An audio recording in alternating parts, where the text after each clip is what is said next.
Solar panel से उत्पन्न होने वाली विद्युत ऊर्जा को प्रायः पर्यावरण हितैषी विकल्प माना जाता है। सौर ऊर्जा का उत्पादन उन क्षेत्रों में विशेषकर लाभकारी है जहां धूप बहुत आती हो, बादलों के कारण धूप पर हस्तक्षेप न पड़ता हो और जहां भूमि का उपयोग किसी अन्य कार्य के लिए ना हो रहा हो, जैसे कि खेती या पशुपालन इत्यादि। अगर इन सभी कारकों पर आकलन करें तो हम पाएंगे कि मरुस्थल या रेगिस्तान सोलर पैनल लगाने के लिए उपयुक्त स्थान है। ऐसे रेगिस्तान भारत, चीन, अफ्रीका, खाड़ी के देश और अमेरिका में स्थित हैं, जिनमें यदि सोलर पैनल लगा दिए जाए तो ये हमारी ऊर्जा की आवश्यकताओं को पूर्ण करने में सक्षम है। उदाहरण के लिए, अफ्रीका में स्थित सहारा रेगिस्तान। इस रेगिस्तान का कुल क्षेत्रफल है 46 लाख वर्ग किलोमीटर, जो कि भारत के क्षेत्रफल का लगभग 1.5 गुना है। दूसरी तरफ विश्व की कुल ऊर्जा खपत होती है लगभग 2 करोड़ मेगावाट। यह ऊर्जा केवल बिजली नहीं बल्कि हर प्रकार की ऊर्जा का समावेश है जो मानव जाति उपयोग में लाती है, जैसे कि पेट्रोल, डीजल, कोयला इत्यादि। यदि हम सहारा रेगिस्तान के 5% भाग को सोलर पैनल से ढक दें तो वहां से प्राप्त होने वाली ऊर्जा विश्व की सभी ऊर्जा आवश्यकताओं की पूर्ति कर सकती है। इसी प्रकार यदि भारतीय परिप्रेक्ष्य में देखा जाए तो लगभग आधे थार रेगिस्तान को यदि सोलर पैनल से ढक दिया जाए तो वहां से प्राप्त होने वाली ऊर्जा भी विश्व की सारी ऊर्जा आवश्यकताओं की पूर्ति कर सकती है। तो क्यों हम ऐसे किसी भी रेगिस्तान को पूरी तरह सोलर पैनल से नहीं ढक देते? आइए जानते हैं।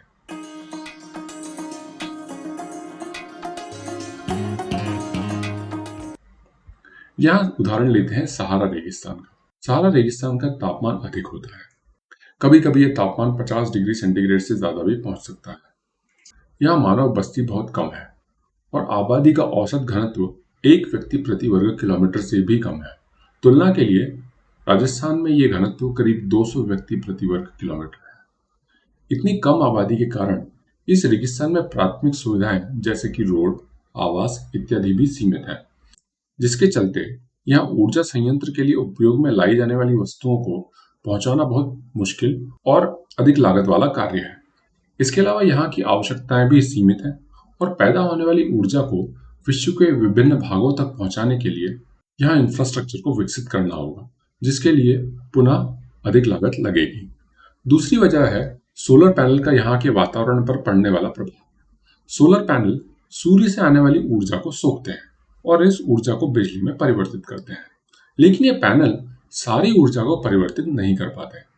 पुराने पैनल 10 से 15% ऊर्जा को बिजली में परिवर्तित कर पाते थे और आधुनिक पैनल करीब 25% ऊर्जा को बिजली में परिवर्तित कर देते हैं, लेकिन बाकी की ऊर्जा को ये पैनल सोख लेते हैं, जिसके कारण धरती का तापमान बढ़ता है।